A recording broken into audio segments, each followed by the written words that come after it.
اعوذ باللہ من الشیطان اللعین الرجیم بسم اللہ الرحمن الرحیم۔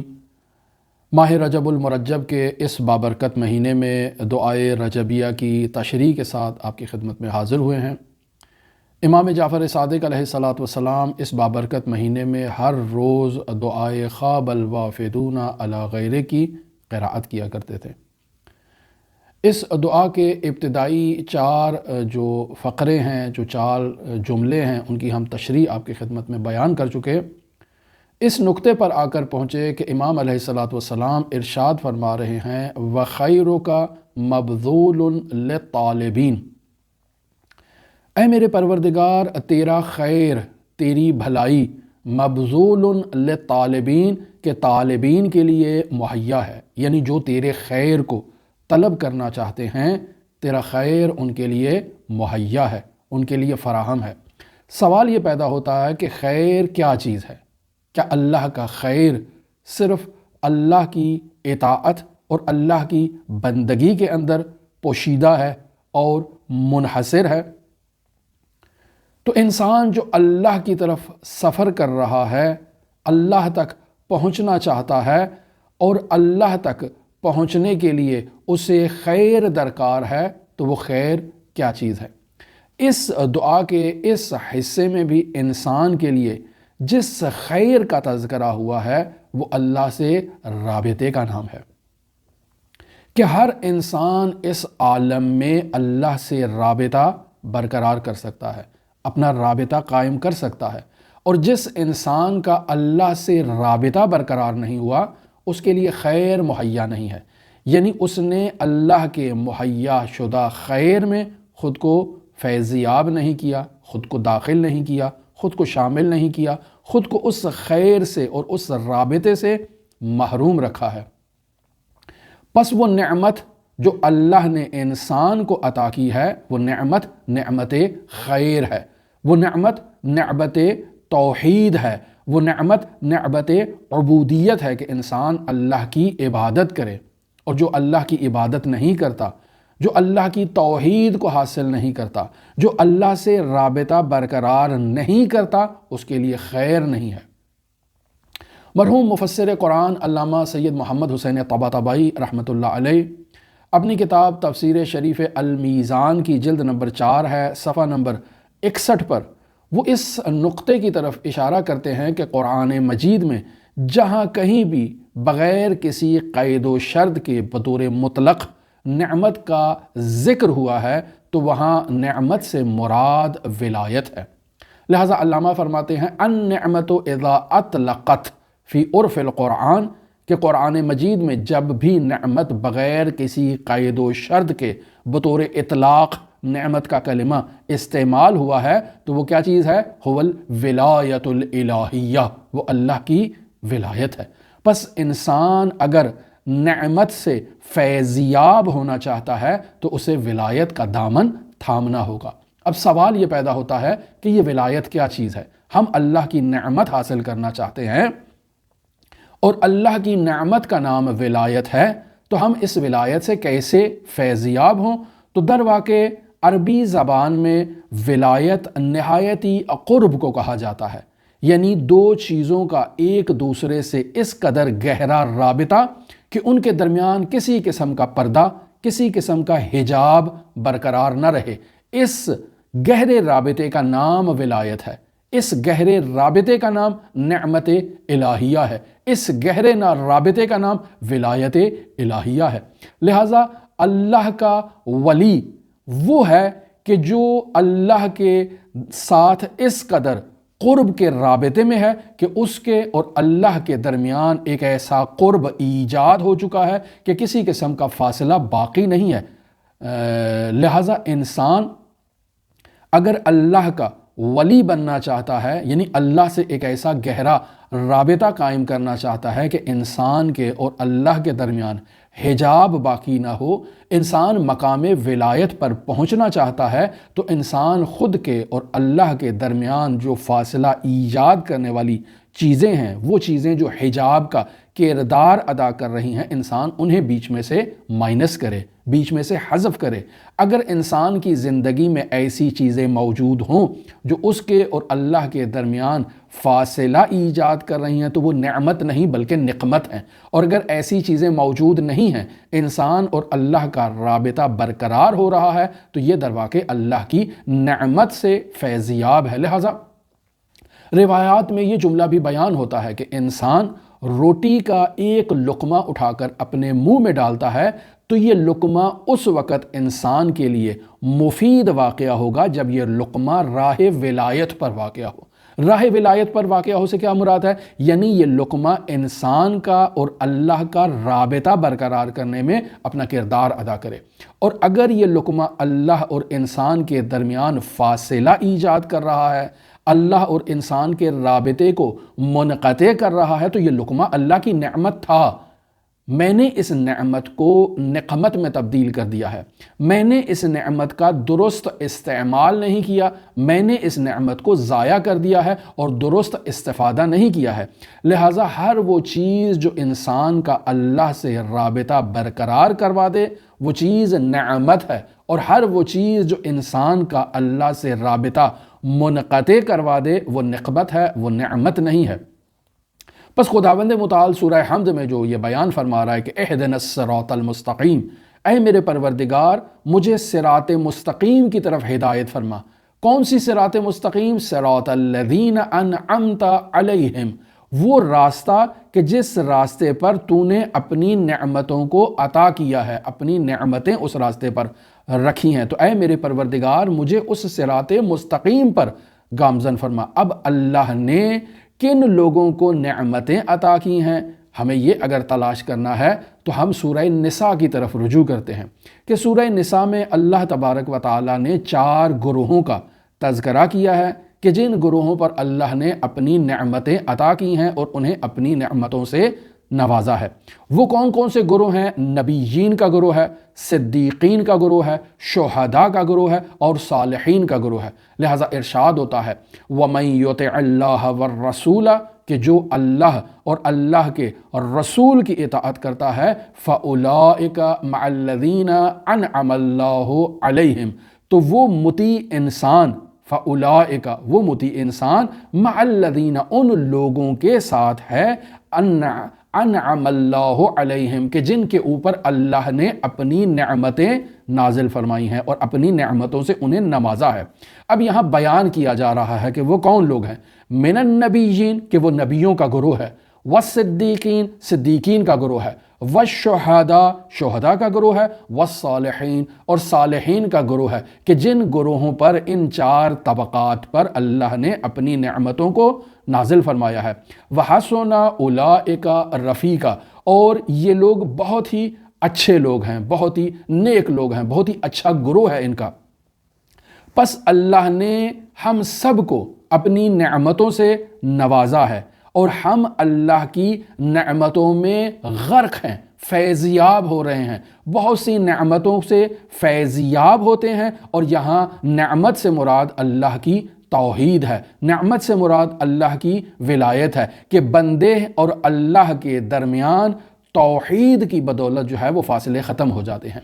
ولایت کی بدولت جو ہے وہ فاصلے ختم ہو جاتے ہیں، پردے جھٹ جاتے ہیں انسان اور اللہ کے درمیان۔ اگر انسان اللہ سے اپنے رابطے کو مضبوط کرتا ہے، اگر انسان ولایت کے دامن کو تھام لیتا ہے، تو انسان اور اللہ کے درمیان اس ولایت کے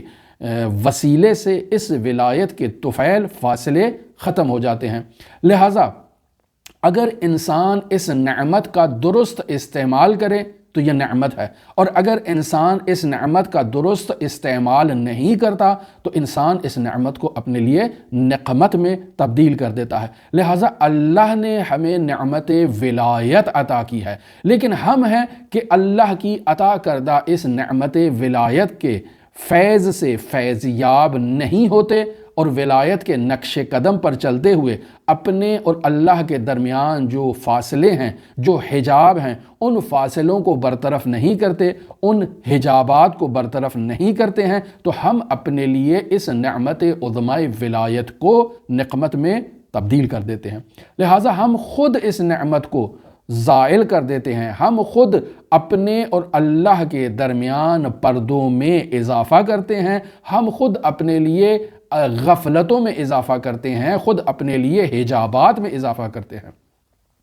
پس در حقیقت اللہ کی نعمت کے ذریعے سے انسان اللہ کا قرب اختیار کر سکتا ہے، اللہ کے قریب ہو سکتا ہے۔ پس اگر انسان اللہ کا تقرب چاہتا ہے تو اللہ کے تقرب کے لیے کوئی چیز نعمت سے بڑھ کر انسان کے پاس نہیں ہے، اور وہ نعمت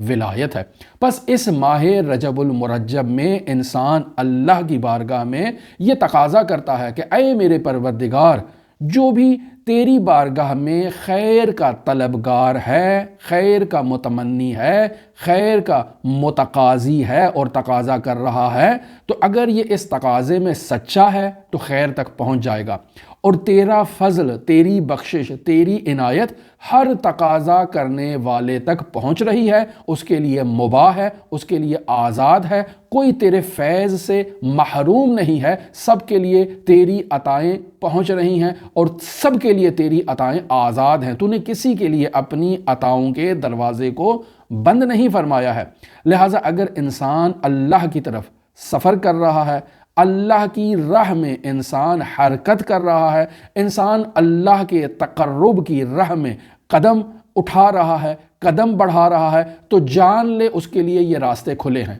یہ دروازے کھلے ہیں۔ لہٰذا در حقیقت یہ راغبین کا طبقہ جو رغبت رکھتے ہیں اللہ کی طرف، یہ طالبین کا طبقہ جو اللہ کی طلب میں ہیں، یہ سائلین کا طبقہ جو اللہ سے سوال کرتے ہیں، یہ عاملین کا طبقہ جو اللہ سے آرزو رکھتے ہیں، سب کے لیے اللہ تک پہنچنے کا دروازہ کھلا ہے۔ سب اللہ کی طرف سلوک اللہ کا سفر طے کرتے ہوئے اللہ کی بارگاہ میں پہنچ سکتے ہیں، اللہ کی ملاقات سے فیضیاب ہو سکتے ہیں، لیکن شرط کیا ہے؟ شرط یہ ہے کہ ان کے وجود میں اللہ کی طلب، اللہ کی تڑپ موجود ہو۔ پس جو بھی اللہ کی طرف حرکت کرتا ہے، اللہ کی طرف سفر کرتا ہے، اور اس میں حقیقی معنی میں یہ رغبت، یہ طلب، یہ سوال اور یہ آرزو اگر موجود ہے تو وہ اللہ تک پہنچ جائے گا۔ لیکن اگر حقیقی معنی میں اس کے وجود میں یہ رغبت، یہ طلب، یہ سوال اور یہ آرزو موجود نہ ہو تو وہ خدا کی تلاش میں نکلا تو ہے، لیکن چونکہ اپنے اس مقصد میں صادق نہیں ہے، لہٰذا اللہ تبارک و تعالیٰ کی ملاقات سے فیضیاب نہیں ہو سکتا۔ یہ معانی اس دعا کے نہایتی گہرے معانی ہیں، نہایتی غامض معانی ہیں، جو امام جعفر صادق علیہ السلام ہمیں توحید کے ایک نہایتی گہرے سفر کی طرف جو ہے وہ اس دعا کے الفاظ کے ذریعے سے پہنچا رہے ہیں۔ لہٰذا اس عالم میں اگر کوئی اللہ کی تلاش کے لیے نکلا ہے، سفر پر نکلا ہے، حقیقت میں وہ کمال کے حصول کی امید اپنے وجود میں رکھتا ہے، اور اس نے ایک شمع اپنے باطن میں جلا رکھی ہے کہ وہ اللہ کی بارگاہ میں اللہ کی ملاقات کے فیض سے فیضیاب ہو سکتا ہے، اور واقعاً وہ اللہ کی طرف راغب بھی ہے، رغبت بھی رکھتا ہے، تو وہ اس حقیقت تک پہنچ جائے گا، اور اس حقیقت تک پہنچنے کا راز اللہ کی بندگی ہے، اللہ کی بارگاہ میں سجدہ ریز ہونا ہے، اس کی عظمت اور اس کی حقیقت کے سامنے انسان کو خاضع ہونا ہے، انسان کو اللہ کی بارگاہ میں اپنی جبین کو، اپنی پیشانی کو خاک پر رکھتے ہوئے سبحان ربی الاعلیٰ کا ذکر کرنا ہے، تب یہ انسان اللہ کی بارگاہ میں پہنچ سکتا ہے، تب یہ انسان اللہ کی رحمت سے فیضیاب ہو سکتا ہے، اللہ کی ملاقات کے شرف سے مشرف ہو سکتا ہے، چونکہ یہ اللہ کی رحمت کا دروازہ، اللہ کی ملاقات کا دروازہ سب لوگوں کے لیے کھلا ہے۔ اللہ نے کسی کے لیے دروازے کو بند نہیں کیا، مگر یہ کہ انسان خود یہ تصورات باطل اپنے ذہن میں لے کر آتا ہے کہ نہیں، یہ راستہ بند ہے۔ لہٰذا بعض لوگ آپ نے معاشرے میں دیکھا ہوگا کہ جب ان سے اللہ سے ملاقات کی بات کی جاتی ہے تو وہ کہتے ہیں کہ ہم کہاں اور اللہ سے ملاقات کہاں، ہم کہاں اور اللہ کے اولیاء کے درجات کہاں؟ ہم ان مقامات پر نہیں پہنچ سکتے، جبکہ حقیقت میں یہ اللہ کی بندگی کا راستہ ایک عام راستہ ہے، سب کے لیے کھلا ہے۔ اللہ نے اس بندگی کی طرف اپنے تمام بندوں کو دعوت دی ہے۔ اللہ کی بندگی کا لازمہ کیا ہے؟ جو اللہ کی بندگی اختیار کرتا ہے، اس بندگی کا لازمہ اللہ کی ملاقات ہے۔ کیوں؟ چونکہ بندگی معرفت کے بغیر نہیں ہے۔ انسان عارف عابد ہے، اور انسان عابد اللہ کی ملاقات اور لقاء اللہ کے شرف سے فیضیاب ہے۔ لہذا انسان اللہ کی بارگاہ میں یہ جو دعا خواب الوافدون علی غیرک بیان کر رہا ہے، اس دعا کے تمام کلمات کی دو طرح سے تشریح ہے۔ ایک اس کی تشریح ظاہری ہے،